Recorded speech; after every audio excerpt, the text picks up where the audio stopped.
एखाद्या व्यक्तिमत्वाचं किंवा एखाद्या आंदोलकाचं सन्मान किती करायचं याचा एक वेळ असते, एक सन्मान असतो.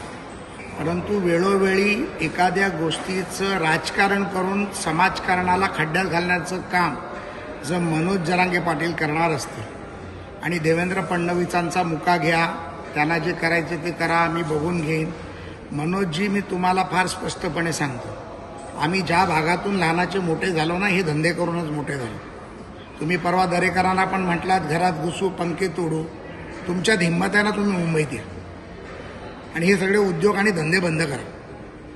देवेंद्र फडणवीसांचा मुका घ्यायचा आम्ही घेऊ, पण शरद पवारांचा मुका घ्यायचा जो तुम्ही चालू ठेवलाय ना, तो पहिला बंद करा.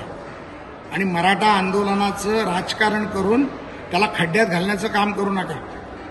मी तुम्हाला फार स्पष्टपणे आणि प्रामाणिकपणे आणि प्रेमाने सांगितलं होतं, हिंमत आहे तर राजकारणात या. त्याचं मागचं कारण देखील सांगितलं की मनोज दादा, तुम्ही राजकारणात या, राजकारणातल्या संविधानाचे प्रश्न सोडवा, संविधानाच्या माध्यमातून सभागृहातले असलेले परमपूज्य डॉक्टर बाबासाहेब आंबेडकरांनी दिलेले संविधानाचे विषय समजा आणि त्यानंतर राजकारणावर आपण बोलायला पाहिजे.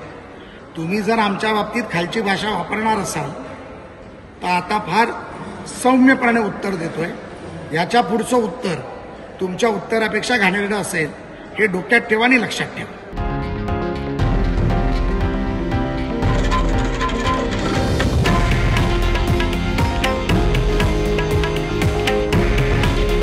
हे आहे देशातील नंबर 1 न्यूज नेटवर्क आणि आपण पाहत आहात TV9 मराठी.